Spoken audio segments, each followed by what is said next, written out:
Yo, yo, yo. Hey, guys, welcome back to another awesome edition of the Best Practices Show podcast. My name is Kirk Behrendt. You want the truth? You can't handle the truth. Today, we talk about the truth in being a dental entrepreneur with two amazing young dentists in our dental entrepreneur program. You are going to love this. So listen up. Hope you guys enjoy it, and we'll see you soon.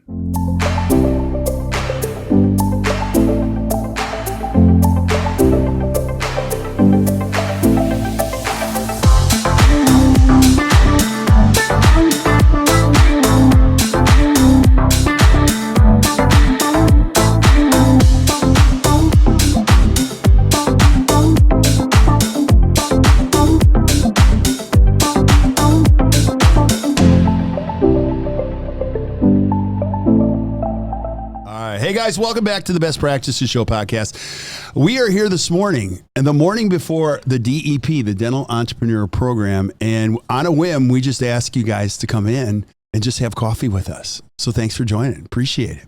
Our pleasure. So, yeah. So we have our program director. I disappointed you. Dr. Barrett Straub and two amazing guests who I want you guys to introduce yourselves first, and then we'll talk a little bit more about what we're going to talk about. But Ashley, you go first. Okay. I'm Ashley Berghvis. I'm a general dentist in Racine. Work in a big group practice where we have about 10 general dentists and specialists as well. That's my story. All right. That's your story. Yeah, well. A little bit more story. Tell us about you personally. Yeah. So you grew up in Michigan. I did grow up in Michigan, outside of Kalamazoo. My husband is from outside of Appleton. We met in college at Western Michigan University, Go Broncos, if anyone knows that school. He played football there and then recruited me back to Wisconsin, and I went to Marquette for dental school, and the rest is kind of history. So all right. I worked in a corporate practice for a few years before I became a general dentist at the group I'm at now. So I was working for Midwest Dental for a couple of years. So I've been out of school now about 7 years. All right. And give us a kind of a bird's eye view of your practice. How many team members do you guys have? Yep. So we have a different model in that every dentist kind of runs their own practice under a big umbrella. So I have my own staff. I have 3 hygienists and 2 assistants, and I have 1 office manager just for me. And so my staff is my team and kind of run as we see fit under a big umbrella. So I love it. Yeah. Love it. Thank you. Thank you. Tim, tell us your story. Definitely a lot more local. Wait, you got to give us your name and location. Fair enough. I was leading into it. But anyway, I'm Tim Baggott. I'm a dentist in the Milwaukee area. I grew up in Heartland, went to Marquette for undergrad and dental school. So I've spent most of my life on I-94, it seems. But I graduated in 2010 and joined my dad's practice. And was pretty much just, my original plan was to just kind of take over his practice and kind of live a similar life, I guess. But in 2018, kind of a good opportunity came along, and I purchased a second practice. And that was definitely when kind of the rubber met the road for me, especially from, I guess, an entrepreneurial point of view. Then, like I said, the original plan was just to kind of take over my dad's practice, keep doing what he had been doing, but now trying to manage 2 locations and 2 patient bases and trying to be in 2 places at once has definitely been a school of hard knocks, but I kind of feel like I'm on the back end of a lot of those learning curves. So it's been a journey, and now my dad completely retired in September, so I'm kind of in charge of both places now, and it's a lot of work. There's a lot of challenges, but I'm really enjoying it. And it's definitely nice having resources like you guys. Well, good. And you guys are real human beings. You have families. So tell us about your families. Yeah, I have a 4-year-old son. Landon is his name. And then I have a 18-month-old daughter. So awesome. Keep me busy. Awesome. Tim, you? I have a 4-year-old son as well, Kenneth, and twin 1-year-olds, Andrew and Evelyn. See, that's some of my favorite stuff because I think the important thing to call is you guys are, the important piece of being a dentist is you have a life too. Do you know what I mean? A lot of times when you get into dental conversations, it's all about, oh yeah, the practice and the production and another day. And then, you can't do this. A big reason you became a dentist is to have a life. And we also understand that they compete. They compete for resources, energy, time. And so it's good stuff. And for people that are listening that don't know Dr. Barrett Straub, either they haven't listened to the podcast at all, but you got to give us some insight on who you are too. All right. Dr. Straub, Barrett Straub. I practice in Port Washington, Wisconsin, just 30 miles north of Milwaukee. I am a former ACT client, probably 12 years ago, and now the CEO of ACT. And it's a joy every day to work for ACT, and I love it. And it's fun I love the ACT community. I think the community is the best part about ACT Dental, and what I like about the community is we have different dentists, different ages, different practice scenarios and setups, and there's a lot of the same issues, challenges, pain points, frustrations, and successes. And today we have our dental entrepreneurial program. We're partner with Wisconsin Dental Association, Marquette Dental School. And we're putting dentists in the room in all stages of their career, and we're all going to help one another grow, learn, and just be better. Absolutely. And that's fun. Yeah. And the vision, I want to talk about this. Let's talk about the reality of being an entrepreneur and a dentist. Who wants to put words to that? I guess I can start. I was actually just talking about this with a patient yesterday, how, the first, 7, 8, 10 years of my career you're so fixated on developing your dental skills. And as you kind of forge the clinician you want to be, and as the business becomes a more consuming part of the equation, you realize all those skills it's kind of the easy part, and this other stuff that you didn't go to school for and that you're figuring out on a daily basis is a whole new bag of challenges. Yeah. Can I ask you, I want to ask you on this, Ashley, too, but if you were to, it's too cliche to say what keeps you up at night, but like what burns in your belly, or what are some of the things that go through your mind when you're driving to work or you're thinking about the business that you ruminate on, that you're like, this is a pain point for me? Oh, that's a good question. I think probably earlier, and as in my administrative role, it would be bigger picture stuff. And as I've gotten maybe more secure or more confident, I've honed in more on just the little things and realize there's no magic bullet to, suddenly take your practice to, these millions of dollars projections that you hear people talk about. It's really just, I look over at that soundboard. It's just tweaking things on a daily basis. Turn this knob a little bit here, turn this knob a little bit here. And it's not as overwhelming for me, for the staff. It's just, if we can just every day leave the office a little bit better than we left it. And just, it's usually just, I live on my reminders app on my phone. I think I have 87 reminders currently. So the stuff that keeps me up at night, I plug it in there and I wake up in the morning and, talk to whoever I need to talk to. But just one little thing every day is, I found to be the most productive. Yeah. You're talking our language, playing with the dials just a little bit. So Ashley, tell us your perspective on being an entrepreneur and a dentist. Yeah, I think in dental school, they teach you, especially at Marquette, how to be a good clinician, right? And you get out of school and your first couple of years out, the wheels are turning, you're doing great with your skills and you're honing those in, trying to get faster and more efficient, but you don't know how to manage your staff, right? And you, and all the numbers and being an entrepreneur, being a business owner, you don't learn that stuff in school. I mean, they dabble in it a little bit, but you really don't get a whole lot of that in school. And so I think the challenge, and I'm kind of at that point where I think after that 5-year hump is when you kind of start to realize, okay, you have the skills. Now it's making sure that your staff is on the same page with those clinical or core values that we have talked about in this course, and making sure your practice has the value that you want it to, and it's what you want it to be. So I think that's kind of where I'm at. Yeah. And at this stage in your career, what ruminates in your brain? What keeps you up at night? Yeah. What do you think about? I think as dentists, we're all very type A people, and that's how we got to where we are. And so kind of like Tim was saying, I have to-do lists all the time. my office. My girls will walk into my office and they'll make fun of me because I have Post-it notes everywhere in my office. Like I'm very old school in that way. So there's always something, right? And it's making sure your staff is happy. I think we're people pleasers as dentists too, to a fault. And so we want our staff to be happy and our patients to be happy. And if we feel like somebody isn't, I think that's what keeps us up at night too, you know, other than just the business part of things. Yeah, and let me ask you. There's nothing better than ripping off a Post-it note. Yes, yeah, I think that's what it is. It's the tactile feeling of ripping. Do you crumble it up or do you put it in a shredder? Crumble it off and throw it out, right? And Kirk, you always But they mate and multiply and come back. You always talk about something that I will do is like make a to-do list with a couple things that I've already done. Yeah, and just cross it off. Like, I already did that. I do that too. All right, I'm 2 of 10.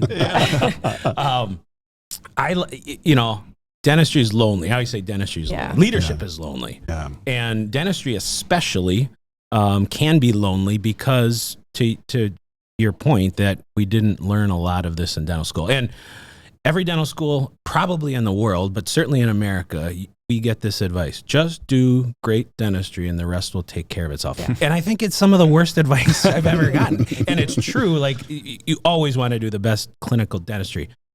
But there are world quality, amazing clinical dentists out there that are running horribly failing practices. Yeah. Because they are just living by that, doing amazing clinical dentistry. Their patients don't know it.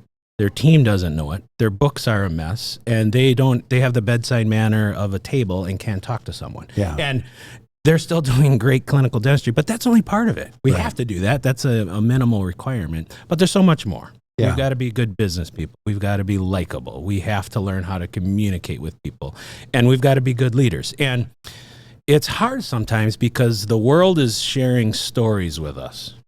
And there's competing information coming at us. Yeah. And we're reading different dental magazines and listening to different podcasts. And when we're there alone, we're thinking, gosh, I got to produce $3 million.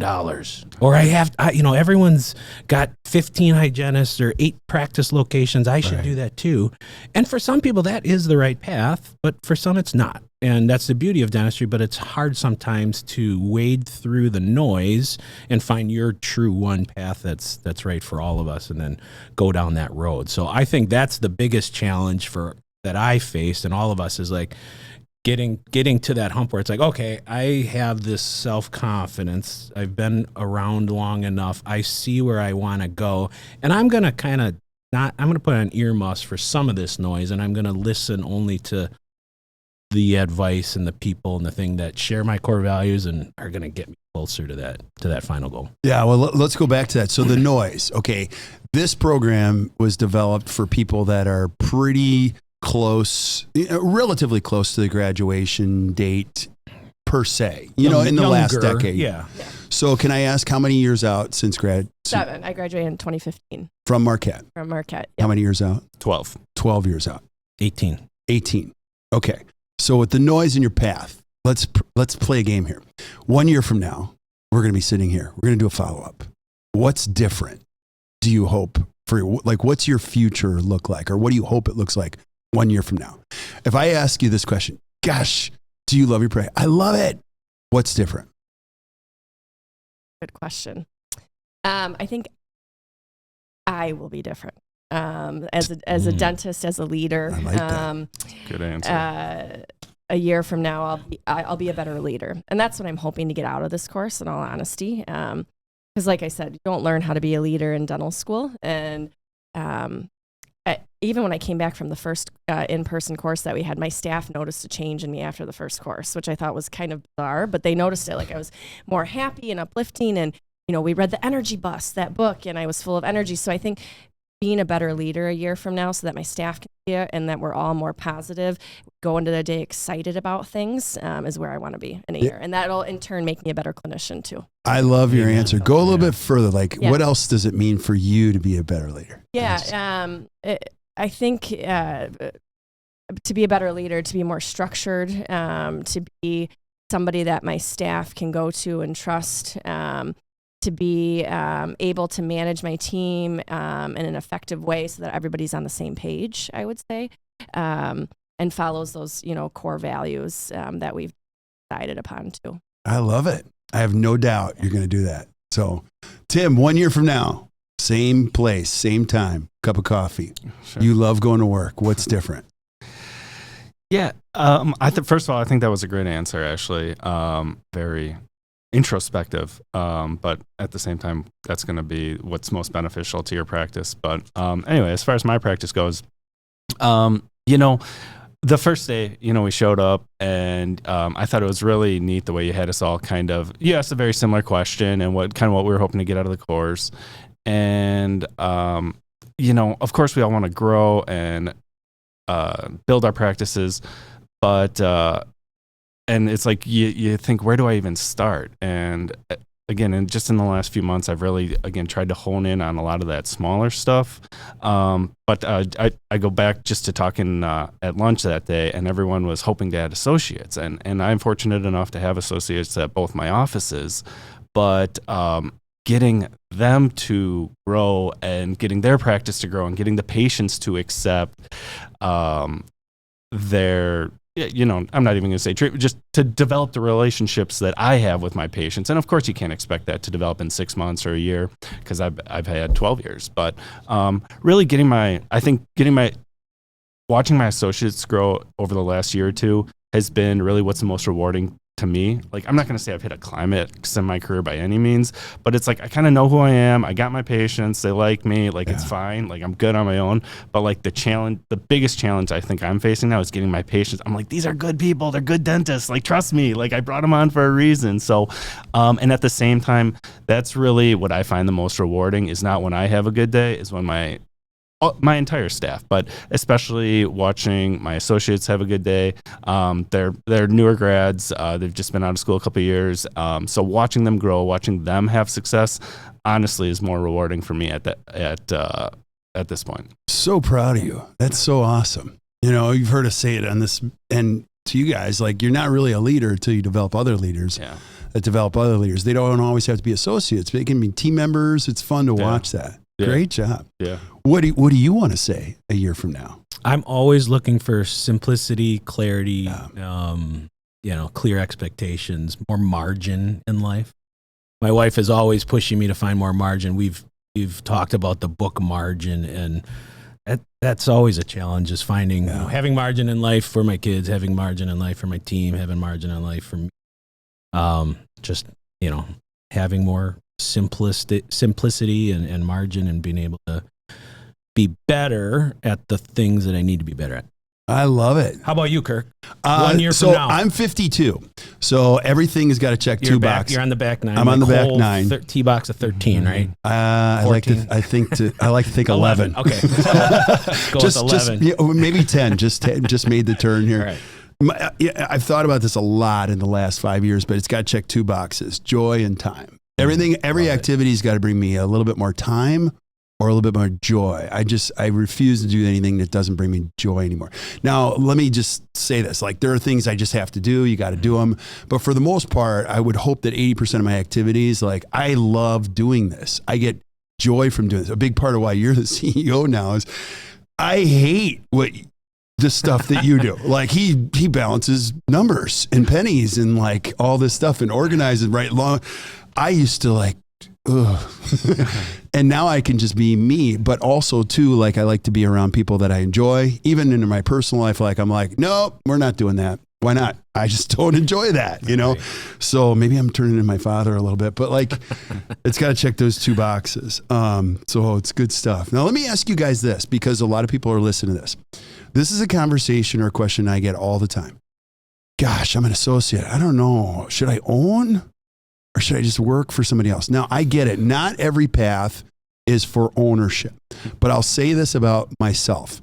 I am virtually unemployable. I don't think I could work for another human being. I would get fired. If I came to work for you, Tim, you'd fire me in a day. You'd be like, it's a nice try. I like my stuff the way I like it. I like the colors of my logo. I like the beverages we have in the cooler. Oh, did I just bump them? My hands are good. I like being myself. I like leading. And so that's for me. But I want to ask you guys. So if I'm a listener, I'm like a 32-year-old dentist listening. I'm struggling with the whole, do I be an associate or do I own? Now, I'm opinionated. I think this country doesn't need more aid. It doesn't need more help. It needs more entrepreneurs. that's really, this industry doesn't need more aid. It needs more leaders. So I kind of led you with that, but I'd love to know your thoughts. Ashley? Yeah, I would agree with that. I think, though, some people either have it or they don't. Right. Unfortunately. Right. And so I think it's okay. There's a time and a place for, having dentists who just want to be employees. But I would hope, that we're not making that change in this country, as you were saying, where there aren't as many entrepreneurs, and that most dentists do want to live that American dream of leading their own practice. It's difficult in the beginning, obviously, and I think that scares a lot of young dentists away, is because financially, they didn't get a lot of information in school on how to do those things. But I think, going through the trenches in the beginning, you're going to reap the rewards later. And so that's what I would probably say to somebody younger and out of school. I worked the corporate life for a while, a couple of years out of school, and there are pros when you're just out of school, because you can just focus on the dentistry, obviously. Right. But if you don't have the personality to be an employee, which I do not, it's tough to stay in that position for a long period of time. Right. But let me ask you to go back to this, Ashley. So I'm listening to you. I'm totally picking up what you're putting down. Yeah. Okay. I think I want to be an owner. Yeah. Talk to me about this path, for the next 5 years. Like what can I prepare? Let me get my expectations correct before I buy this practice. Yeah. I think, having somebody that you can rely on, like ACT, for consulting is really important, because I think a lot of people think that they have to go in it alone, right? And I think that's what scares people away. So talking to consulting agencies such as ACT, having other people kind of hold your hand through it. There are people and there is help. Yeah. And I think that's what steers a lot of young dentists away, actually. Yeah. They don't. They think they're in it alone. Yeah. Tim, what's your thoughts, if I'm listening? Speaking of being in it alone, I don't know if any of you have ever seen The Martian with Matt Damon. He gets stranded on Mars for 18 months. And he's there on a mission with 5 or 6 other people, and there's a big storm, and the spacecraft explodes, and he gets stranded on Mars. And then, if you haven't seen the movie, sorry, I got to ruin it for you. But he ends up getting rescued. And at the end of the movie, the last scene of the movie, he's lecturing potential astronauts. It's like the first day of astronaut school, I guess. And he's like, any questions? And everyone raises their hand, of course. And he's like, one question I get all the time is, did I think I was going to die up there? And he says, absolutely. But you know what? You do the math. You go to work. You solve one problem, and you solve another. And eventually, you solve enough problems, you get to go home. And while it's a daunting comparison, I think about that quote, honestly, almost on a daily basis, because as an entrepreneur, I think of, hey, if I solve one problem and then I solve another, I get to make a buck. And then if I solve a few more problems, I get to make another buck. And eventually you solve enough problems, you can make a living. And that's kind of how I feel. And I don't say that to scare people away from ownership. I've come to embrace it. And when you take that mentality, it makes it easier to fight through the suction pump that just keeps struggling. Right. If something breaks, can you fix it? There's just going to be an endless amount of problems that you can solve. And you just kind of got to look them in the face and smile and take them one at a time, write them on a Post-it note, and then start throwing them away. I love that. Yeah. I have not seen that movie. Oh, go home and watch it. And he grows potatoes. He does. You just got to grow enough potatoes. That's how you survive. Really? You grew potatoes. Mm-hmm. Yeah. I'm watching it this weekend. It's a great movie. Yeah. Yeah. It's awesome. What are your thoughts, Barrett? I really like The Martian. I'm thinking about the movie. If I can own a practice, anyone can. And similar to what Tim just said, when I was young and going to buy my practice, scary as hell. But then you look around and you're like, okay, these are smart people, but I'm pretty smart too. If they can figure out, I can do. Just to your point, I love it. It's like, I don't know that, I'll figure it out. I don't know that, I'll figure it out. And in the end, you go to your practice, you do the best you can. I love your thing. One little thing a day, one improvement, one solution. You treat your team well, you treat your patients well, you do good dentistry, and then you never stop learning about business, about interpersonal communication, about just being an entrepreneur. And eventually, it feels slow at first, and then the flywheel starts moving. And then you're like, oh yeah, now when a problem comes up, you realize I've dealt with that before. Right. I know the answer to that. This gets a lot easier. And then the progress just comes faster and faster. Life gets better and better. It becomes more predictable. And the final result is you can impact a ton of lives in a great way. I love it. I love it. Last and final question, because we got to get started here pretty soon. You guys are in the DEP program. Tell us what it's about. Tell us what you're doing. What's happened since you started? Ashley, you. Yeah. I joined the program from the beginning because I wanted to be a better leader. And I wanted, kind of as you were saying, to have joy outside of work too. I'm a mom. I'm working full time, running my practice. And I wanted to be able to have both. That's the American dream, to be a good parent, but also be a good clinician and entrepreneur. And I feel like the DEP program has kind of helped me with that already, because one of our virtual sessions we had, I talked about that book, The Energy Bus, that you guys brought up. And I know that wasn't a big part of the lecture, but for me it was. And that was a big takeaway for me. I bought every single one of my staff members the book. And going through COVID, when we were all kind of down in the dumps, patients were down. It was just a very rough time, not only in the business, but also, emotionally. It was something that was uplifting. And now every day we tell each other, my staff members and I, get on the bus, get on the energy bus. And so that's been very helpful to just put us in a different mindset throughout the day, especially post-COVID and everything that's been going on, and has made me a better leader in turn. Also, coming up with our core values, and we talk about those. Our morning huddles are more effective. So really just streamlining things to make sure that we're all on the same page, I think has helped me with.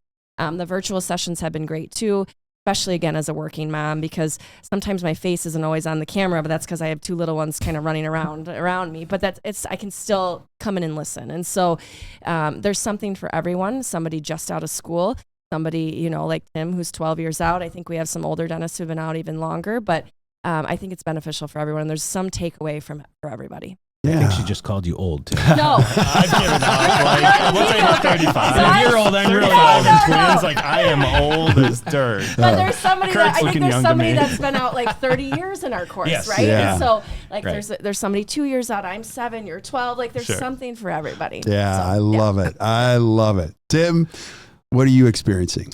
Yeah, when we started, it's like, you show up first day, and I think I was a little bit more of the mentality where it's like, okay, what's the magic formula? How do we run a dental business? And I feel like my mentality has really shifted. There's no magic formula for any one of us, but what the DEP has done is exposed us to, and it's certainly, well, the content has been great. You're certainly not going to cover everything in, 9 or 10 meetings, but it's like, here's kind of a blanket overview of all the areas that you need, some of the major areas that you need to focus on as a practice owner.